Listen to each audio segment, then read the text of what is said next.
Thank you very much. Thank you very much, Mr. Speaker. Listen. Mr. Speaker, based on the noise and mischief in the public domain, I wish to place the following facts on the record. While welcoming responsible reporting on this matter, it must be done fairly. Oh, yes. We have noticed that some media houses have been frequently quoting anonymous, unverified, and unknown sources as credible information on other matters. So I wish to place the facts before this House. The Government of the Republic of Trinidad and Tobago, by Cabinet decision in November 2025, agreed and approved of the establishment of a state land investment and development public-private partnership between the Government of Trinidad and Tobago and developers for the delivery of expedited residential accommodation.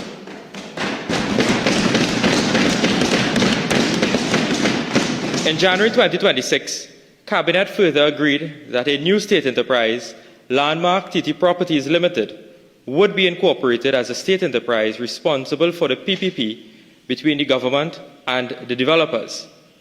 Under the PPP model, the state shall make lands available to private sector investors and developers, who shall in turn construct fully planned housing communities targeted at mid to upper income earners.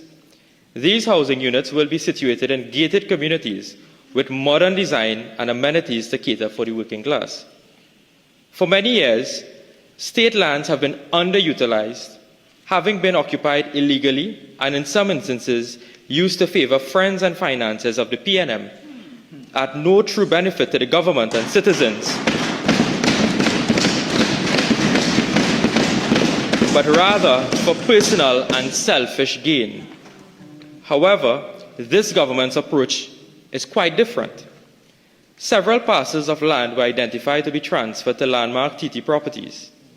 These lands were either underutilized or not utilized, which are now earmarked for the construction of homes for our citizens, modern homes in gated communities. One, Mr. Speaker, there is no financial burden placed on taxpayers in the execution of these residential developmental sites. Two, the government continues to innovatively address the housing demand across Trinidad and Tobago. Three, the government receives revenue for the fair value consideration of the previously unused and underutilized state lands. Four, increased contribution to the gross domestic product in the housing sector and stimulation of the construction sector, generating demands for raw materials in the construction sector. And five, the creation of tangible employment opportunities by stimulating the construction sector demand, such as contractors, hardware suppliers, skilled and unskilled labor. Mr. Speaker, the state is not required to seek financing for any of these housing projects, as no public funds will be used for the construction of those houses.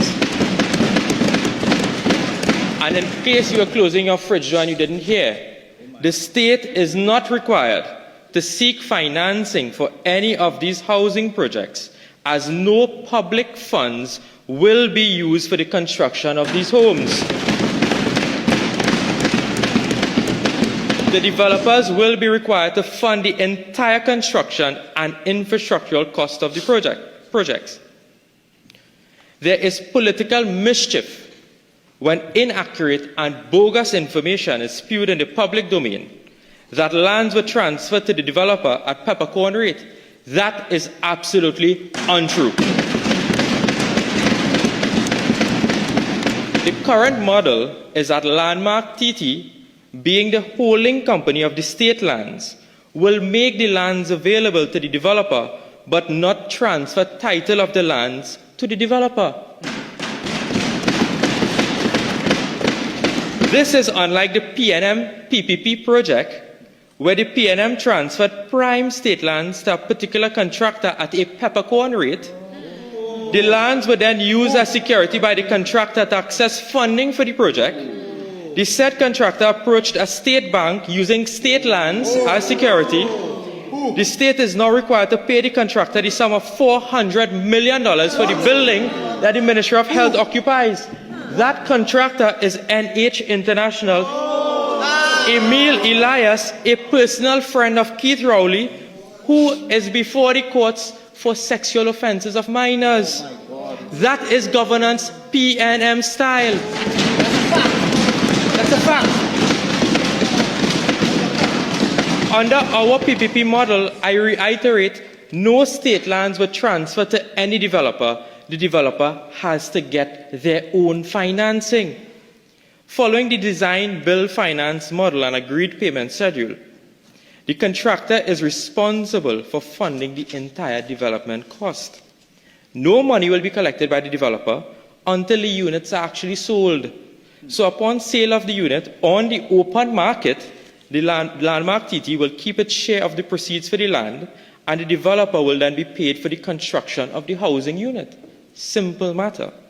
The developer only receives his final payment on the development upon sale of the units on the open market, and Landmark TT Properties, unlike other state enterprises, was created to generate revenue for the state so it can fund other projects such as assisting low-income earners. What is the complaint, Mr. Speaker? I am advised that on the Alambi site, a selective, competitive procurement method was utilized for the selection of the developer, all of whom were already registered on the OPR depository as contractors in that line of business. And the successful developer in this case was Motilal Ramhit and Sons Contracting Limited. This was not a single source selection. I am further advised that the OPR did not halt the works at that site. I'm advised, Mr. Speaker, that by letter dated the 20th of April 2026, from the Office of the Procurement Regulator to Landmark TT, the OPR indicated that it received formal complaints in relation to the Alambi project. OPR requested that Landmark provide a response within 7 working days of their letter. I'm further advised that Landmark responded within the time frame. I am further advised that the OPR made another request to Landmark TT for further information. Landmark TT is cooperating with the OPR on this request, and we await the OPR's response.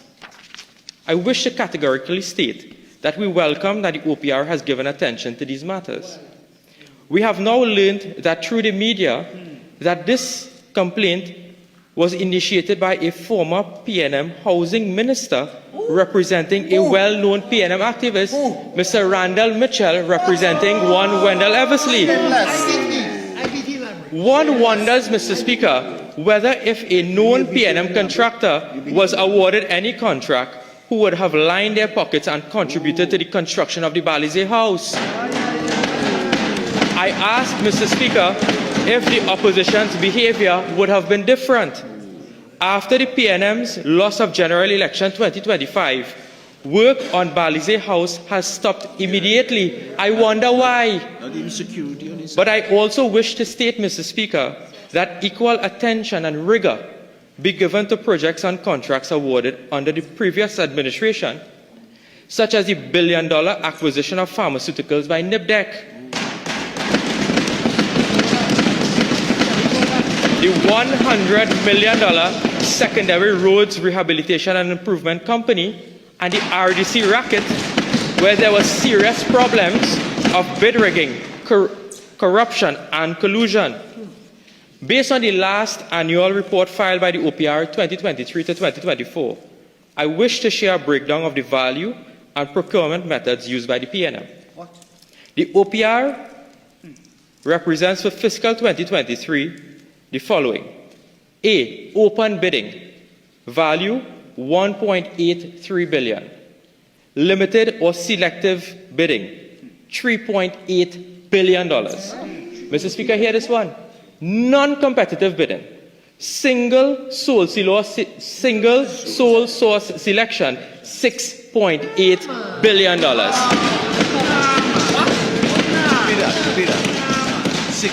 Non-competitive, single sole source selection, hand-picked contracts, $6.8 billion.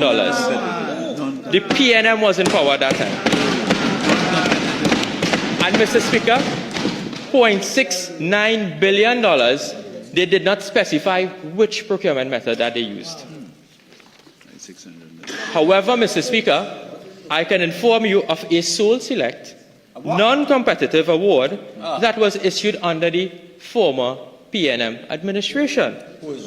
In October 2019, the PNM appointed HDC awarded a contract for the construction of approximately 110 townhouses in Terrestrial in the sum of $72 million, which was based on a sole select basis.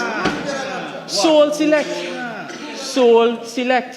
hand-picked contract to build houses at Terrestrial for $72 million. Mr. Speaker, I wish to inform you that the contract was awarded to Ricky Ragunanan Construction Limited. What is extremely alarming is that the board agreed to the award in principle.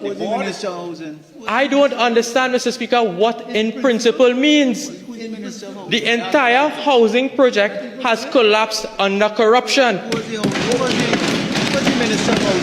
Mr. Speaker, after the construction of the units at Terrestrial, CEP found multiple flaws and glaring infrastructural issues with the townhouses.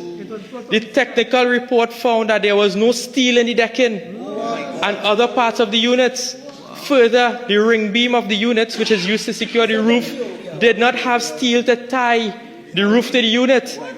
As such, not a single unit could have been occupied. A recommendation was given to either repair it or demolish it. Ricky Ragunanan is known famously in the tent business and not the construction business. So the former administration hired a tent man to build HEC houses by sole select, no competition. This happened under the watch of the PNM. Additionally, 12 HEC contracts amounting to over $60 million were awarded on the eve of General Election 2025 via selective and single source procurement method. Of the 12 contracts, Mr. Speaker, the biggest one contract was issued via sole select in the sum of $34 million for Bon Air North. $34 million sole select on the eve of the general election by the former HGC board. Mr. Speaker, I move to the LSA. The LSA under the previous PNM administration administered the Housing Village Improvement Program. Under the HVIP, 972 starter homes were built. Of the 972 contracts awarded, 948 of those housing contracts in the value of $142 million were done via sole select. No competition, sole select, hand-picked contracts. 948 hand-picked contracts in the value of $142 million. Mr. Speaker, many of those homes that were built, 90% I'm told, were constructed in PNM-held constituencies, and they focus on two particular constituencies, those of Moruga Tableland and San Fernando West, and I'm happy to report those seats came home to United National Congress.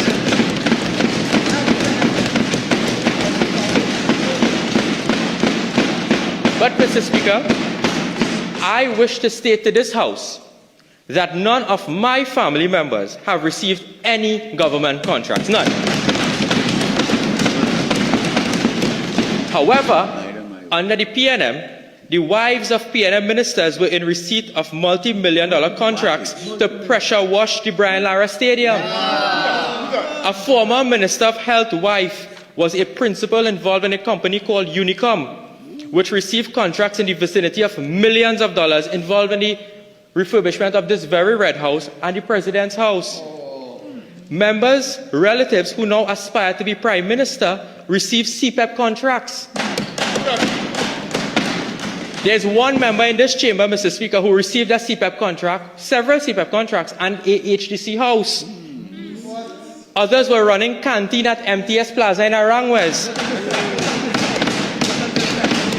A sister of one of them by the name of Gatsby, who served as a reforestation assistant in the reforestation program, had to be placed on administrative leave pending an investigation into withholding government records. Another silk on that side, Mr. Speaker, received multi-million-dollar briefs from the AG office, TNTech and Plipdeco, and that is to name a few. To date, those state enterprises cannot determine the work that person has done for those fees. Another had to recuse themselves over 60 times from cabinet, mainly due to his brother providing financial services to the government with loans in the sum of billions of dollars, one Angus Young. One Richard Young serves as the chairman of the Economic Development Board and the chairman of the Trinidad and Tobago International Financial Center. They had no problem with Bridget Anisette George's husband, Newman George, being appointed to multiple state enterprises such as the HDC, Paria Fuel Trading, Guaracara Refining, Heritage, and the TPHL.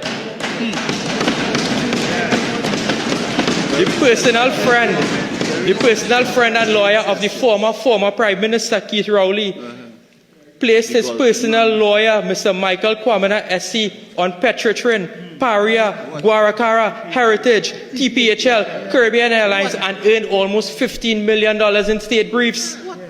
Keith Rowley's sister-in-law was appointed as the general manager of Chaguaramas Development Authority and was also allocated a housing unit in Victoria Keys. What? There are many other instances, Mr. Speaker. Mr. Speaker, based on all of this, one must seriously question the motives of the opposition. Over the last 10 years, they have failed the people of this country with their housing program, and now they are attempting to frustrate citizens from owning homes, preventing people from accessing jobs, and hindering local businesses such as hardwares from earning a revenue. Mr. Speaker, as I said before, we now await the outcome of the OPR's response. I thank you very much.